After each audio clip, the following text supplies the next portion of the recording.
Hey everybody, welcome back to another video on this channel, and today we talk about rendering modes in Nuxt. Not only in general, we did it last week, but how Nuxt can do most of these rendering modes that we have at the moment and see how to implement them, what benefits they bring, and how to maybe move along some caveats. Let's go.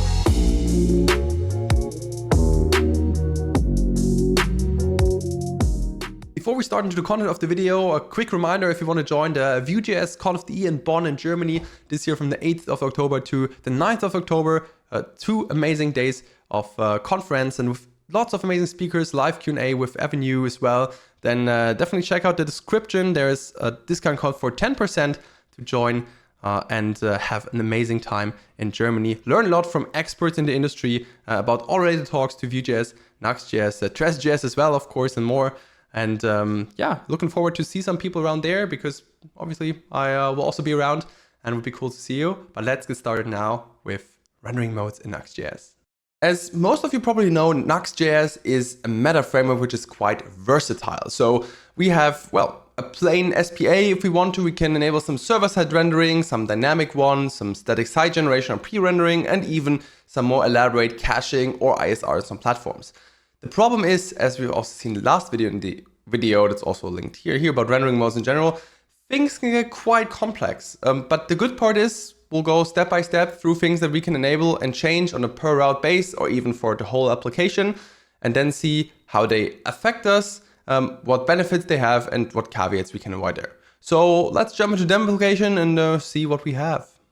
As usual, the demo application is pretty minimal. We already use the Nuxt 4 compatibility version, which means we have an app folder. It's not a big difference to Nuxt 3 in this case because it's just that app.vue that's extra in that app folder. Otherwise, it would be in your root folder. That's mainly the only difference here, at least for that little demo project. And besides that, we also have one more thing. We have a server API data, a tiny route, which we will call. We have a promise that waits for 3 seconds and then just returns the current date. And if we have a look on our app.vue here, we see that we actually use that code. So let's maybe make it a little bit bigger here. We have the route. We'll need it to just show the path. Then we get the data. It's always the same. We always get exactly that data. And then we have a counter. We'll see why in a bit. And we render the route and the data over here. Then we have the count button that will just increment the count whenever we click on it. And also we have something down here which is only rendered on the client. And there we already start. Like in Nuxt, you can of course define parts that are only rendered on the client side and not on the server side, especially useful if you have things like, I don't know, Canvas API that's used in some components. You don't want to render them on the server because there is no Canvas API, for example, or like window.something and so on, so on.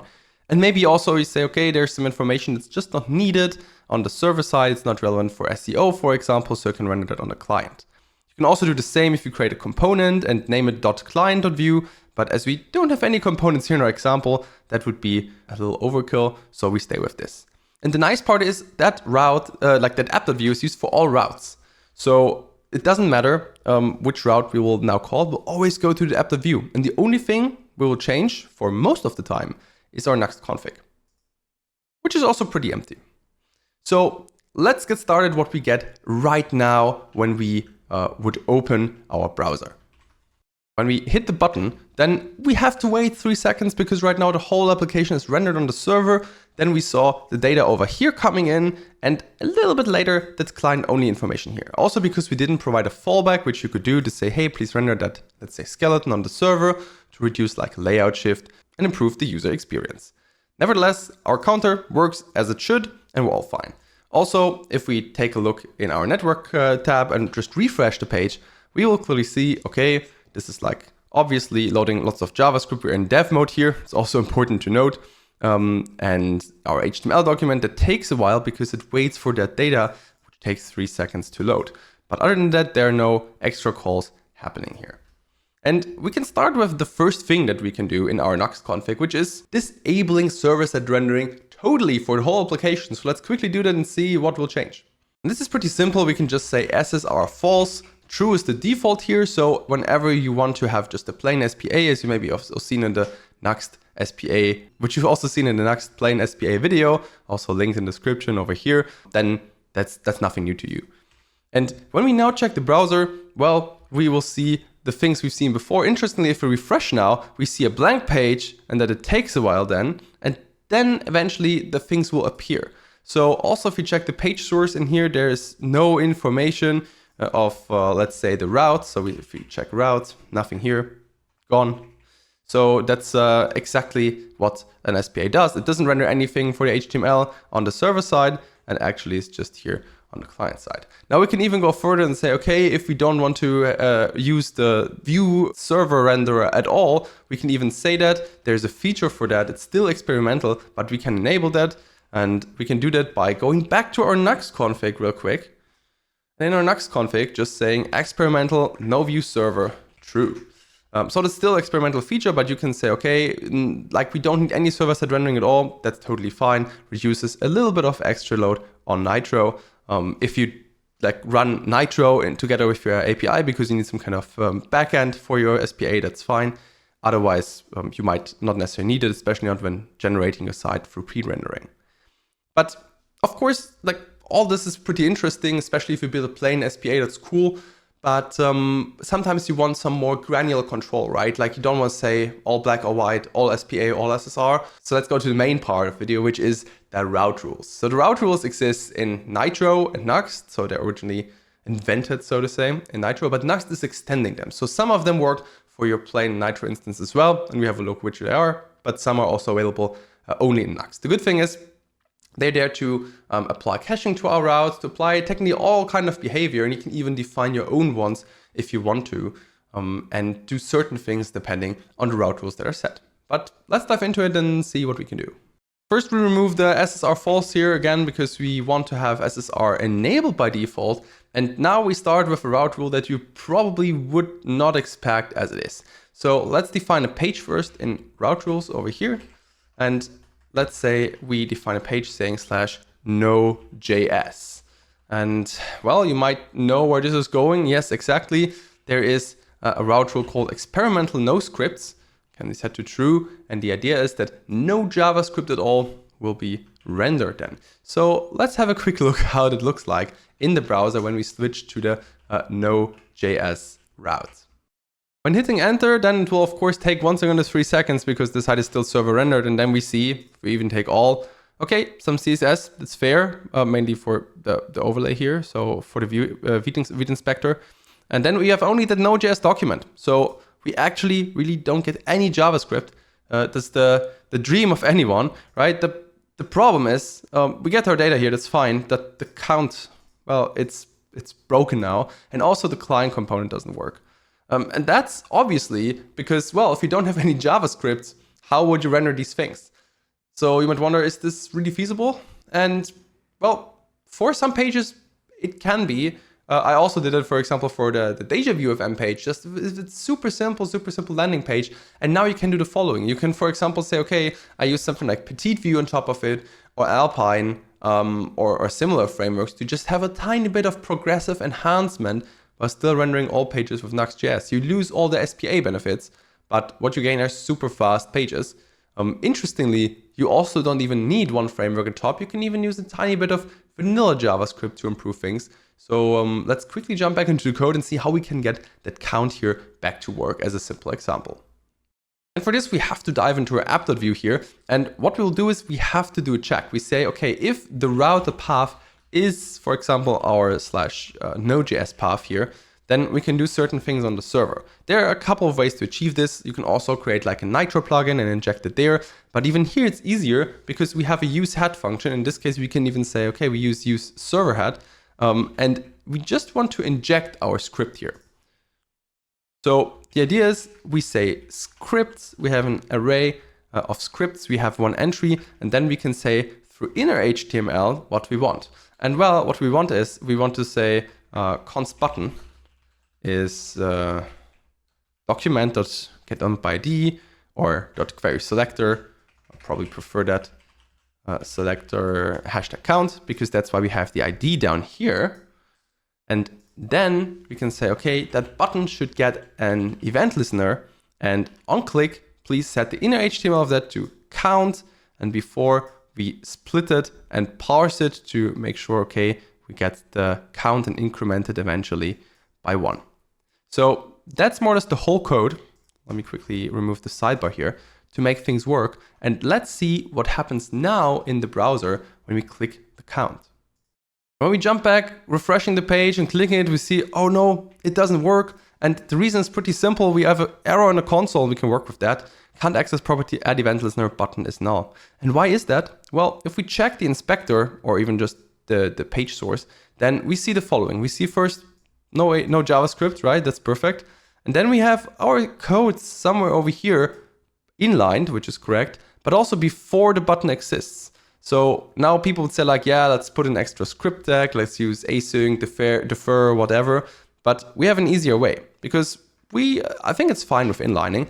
The only thing what we want to do in our code now, let's quickly going back here, is we actually just want to say, okay, the tag position of it. So the position of that script tag, that should be on body close. So all the way at the end after our HTML has been generated. So then the count is actually there, the button is available. Now, don't forget, it's very important to fully refresh the site when you use no JavaScript because there's also no HMR. And now if we click the button, things work with minimal JavaScript. And this is pretty decent actually. Also with things like view transitions nowadays, you can achieve a lot of things, especially for like more content heavy sites, but also be aware that you also lose a bit of the SPA benefits. So it's always a trade-off here. But once again, you don't have to do this for all pages. This just works for the Node.js page right now. If we go to another page, we see that the JavaScript is still properly loaded. And that's the benefit of route rules. For example, if we go back to the root, then we see all the JavaScript is loaded here. We have the count just working. The client only info is here, not rendered on the server. And very important also, we don't have any of the custom JavaScript because it only applies to the Node.js route. So exactly as we want it. Okay, cool. So we disable JavaScript. That's cool. That's great. Now, maybe we should continue with something else because there's so many more route rules we can take a look at. And the next thing is what we did with the whole application already, but now we just want to do it with a single route. So let's have another route called /SPA. And of course, we just want to say SSR false here to make sure it is a plain and simple SPA for that site. Especially cool if you have like an admin dashboard where you don't need server-side rendering at all, or where some hydration errors pop up and so on and so on. So you can disable that also once again per route. We set it in the route rules. And now let's check the browser under /SPA. And we see already what we had before with our SPA for the whole applications. It takes a while, then the whole content shows up. And of course, there's no information here about the route in the HTML. Of course, if we go back in the view source for localhost 3000 directly, we all have that. The count is also there. We see this is all rendered. So no surprises, but the good part is that it works fully for your application on the routes that you set it. So pretty smooth if you say this part SPA, this part SSR, and we come to a few more rules now. So another great rule we'll have a look is, of course, the caching rule. And that's pretty important because you want good performance. And if you don't need super like real-time data, that's ideal. So let's add a new route called 10 here and add a caching route rule here with cache and set the max age to 10. And the whole point here is to, well, cache the data for 10 seconds. And also we want to disable SWR here. So what this will do, we'll see in a second when we enable it and compare the two things. So if you switch to browser now and hit up /10, then we will see, okay, it took a while, we got some data. Now we can refresh the whole thing and it will stay all the time. It's in this case 7/19/11. And after 10 seconds, we have this loading spinner again. It takes a little bit and then it will update the data. So pretty much as you would expect it from caching, right? Like it has a TTL, like a max age, and then the cache is invalidated, it's gone, and the next user has to get the new data again. Okay, cool. But what is this SWR thing doing? So let's have a look and do the same thing with SWR, which is, well, stale very validate. You might have heard it in the front-end context already quite a bit, and see what will happen when we enable it. So for this, we add a new route called 10SWR here real quick, and it is exactly the same, just with SWR true. So let's open this in the browser and then see what will happen. The first hit is, as usual, okay, it takes a little bit and data's there, and then we can refresh and see the data is still there and around, and it updates. But there is no loading spinner again. It's all pretty smooth. And why is that? Well, let's take a look in a second after we hit the cache once again. So let's refresh now. The time is at here 20:58, right? So we're good here. We got the current data is at 20:59, so a second later. And if we refresh now, we are at 8 now, right? So 10 seconds later. If we refresh again, we are at 12, but we still get the old data. So that's a bit strange, right? Like we got the old data, there's no loading spinner, so the cache is not really invalidated. And this is where the stale of revalidate comes in. So after the max age of the cache is passed, right? Take a quick look on the code once again. So after these 10 seconds down here, if they're passed, the first user that will hit the page again, that will get still the stale content. And after the stale content is served, Nuxt will then refetch the data, put it in the cache again so that future users, subsequent users, will get the new data. So the idea is to never have a waiting time for that, especially if you don't need the actual like super real-time data. And let's just see what the browser will serve us now. Because now we are the subsequent user, and if we refresh, then we get, even though it's already 7:22, we get the data from 7:21:15. And we see the same if we refresh now, we get it from 22:05, because the time we access the data, it was already stale enough to trigger a revalidation in the back of a Nitro. And here we have the same idea. Now we get the stale data because it's already over the caching time, but in the background it's revalidated and it's served then to the next users after the revalidation. That means 3 seconds because of the 3-second API delay after the fetching time. So now 37, right? And now it should serve it at 40 because of the plus 3 seconds the API takes. So that's a pretty cool idea, right? Like it's very smooth. You never have any big delays. The only issue is that, well, you don't have super like up-to-date data. And even if the cache is invalidated, the first user might still get the old ones. Now, there's also one more thing you can do. You can set a stale max age to make sure, okay, if the content is too stale, let's say 60 seconds, then yeah, just ignore the cache and then the user has to wait a little bit, but gets the new data. So even there you have a way to invalidate it. And technically you can even invalidate it manually, but that's another video for another time because it needs a bit of work. So it's pretty cool.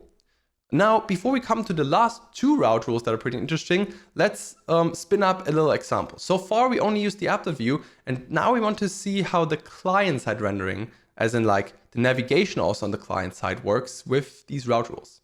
For this, we have to spin up some pages because it's easier to show. So let's just ignore our app.view for a second. We name it _app.view, that's fine. And now add the pages, let's say index.view here, right? That we had already. Copy the content all over. That's not a problem. And then also name it 10 SWR here. It's a bit easier to showcase because also in your real world application, you wouldn't have just an app.view, right? You would also have some pages there. So I wanted to make sure that it's pretty close to real life what will happen. And now we will use our dev tools in Nuxt to do some routing. You could also just add a Nuxt link, but that way it's a bit easier. So when we open our dev tools here, then we can navigate to slash from 10 SWR, right? And here, okay, it's cached 7:24, all fine. If you now go to the router, like to the index page, it's all good. We get new data, 7:24:54, as we would expect. There is no caching there. If we now go back to 10 SWR though, let's see, we get back first, we wait, there's time. And now it says 25:06. So did the caching broke? Did we set up something not correctly with the pages? No, that's actually the expected behavior because the route rules there, they only work right now caching the server rendered part, right? What you could do though to change that is you could cache your API routes as well. You can either also do this with a route rule. So what you could do is define /API/data route rule here. That wouldn't be a problem. Then say like cache, for example, and then max age. Do the same thing as above. That would work. So you can cache your actual API routes. That's totally fine. You could also go further and say you use define cached event handler here and define some cache data over here, which gives you a bit more flexibility. But that's also for another video because that's a bit more thorough, and I want to talk even more about it. So let's do one more thing that's I think pretty important to see. So if we go now to the browser back and we refresh the whole page, right? No client routing, nothing. We just refresh the page. Then we will see it's not 25 anymore, it's 24:30. And now we have a big problem here, which is, well, a difference between the hard reload, like the server rendered and cache data, and the data you get via client rendering. And the discrepancy is there because we don't cache our API routes. So you could decide to not do any server-side rendering caching at all, just cache your API routes, because that cache is also used during SSR, and a little bit of overhead of SSR could be negligible. It all depends on your setup, what you can cache, what you can do. You can cache both, you can cache either one of them. That's really up to you, but it's important to know about that, let's say, caveat here and how to avoid it. And last but not least, there are two more route rules, as I mentioned, so let's take a look at them. They're a bit harder to show in dev, but we will do this while building. And for that, of course, we just revert the pages change here, bring back to our app.view, because this was really just to show some downsides here. And what we want to do next is we want to add a route rule called prerender. And this is, well, exactly what you would expect. It's just saying, hey, okay, the route, whatever you want to call it, could be ABC prerender. It's up to you. This should just be pre-rendered. And of course, during dev, not much will happen. So what you could do is we could just build it. So we could just say, okay, pnpm build. And while building, important, we see, okay, yes, we're running the whole thing. We're building it with a preset. That's all fine. And if we save the Nuxt config, actually apply the pre-render route, this is not the end, right? But here then would say initializing pre-render, I just quickly stopped it, and pre-running one route. And that's because of this rule. If we have another one, if we say like CDE pre-render, for example, not ABC, but also CDE, we do the same thing, use run Nuxt build, all good, and then we pre-render two routes. Obviously, because we enabled these pre-rendering route rules. So that's pretty useful. And yeah, you can mix pre-rendering, you can mix caching. There's also, before I forget that, there's also a static option. So if you can say /static here, or /static routes, right? We don't have to name the routes by the route rules. We can just say, okay, static, true. And this will basically mean render it, then cache it forever and ever and ever. Pretty smooth. Then you can deal with cache invalidation and similar. The last rule to show is the ISR rule. So that's pretty analogous to what we have as stable validate. It works very much the same way, but it uses the platform-specific features of either Netlify or Vercel to make caching easier instead of the caching layer and storage of unstorage. So it's a bit more vendor-specific. It can give you some benefits like faster regeneration, but of course that means locking or choosing, in this case, a vendor. So let's see how it's implemented, and you will see it's pretty similar to how it works with SWR and caching. So if we just say /ISR here, and then we can enable the ISR rule, if we set it to true, it's pretty much similar to static true, which we have over above. Or if we say, okay, we set a time like ISR 10, then it is very much similar to cache with max age 10 and SWR to true. The only difference is ISR only works on Netlify and Vercel at the time of recording. Multiple platforms might support their own solution too. And the idea is that the infrastructure behind it, like how things are regenerated, how the revalidated pages and regenerated pages are then spread across like the CDN, some edge functions, that works a bit differently, could be faster than what Nitro is using under the hood, a more general approach. But from a functional wise, it's very much the same. You basically tell, okay, this side should be cached for a certain amount of time or until the next deployment with true.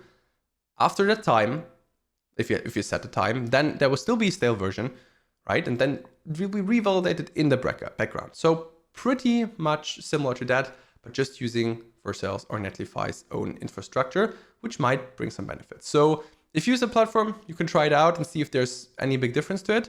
But for example, if you want to say, okay, I want to store my cached results in a different way than Vercel and Netlify want to do it because, I don't know, I want to invalidate it manually, I want to do other things and shenanigans around it, that might not be the route rule of your choice, and you can just use the plain cache route rule here.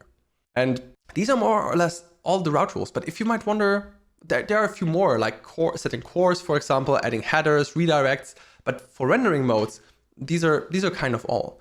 So if you wonder, okay, but what is with island architecture? Well, there are Nuxt server components and Nuxt server islands, which are more or less reversed islands. Like we have static islands in a dynamic lake and sea.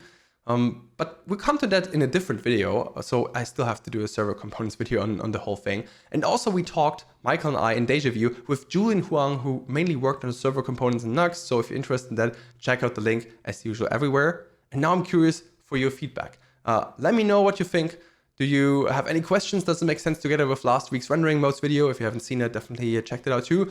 And any questions with regards to rendering modes, route rules, and Nuxt.js.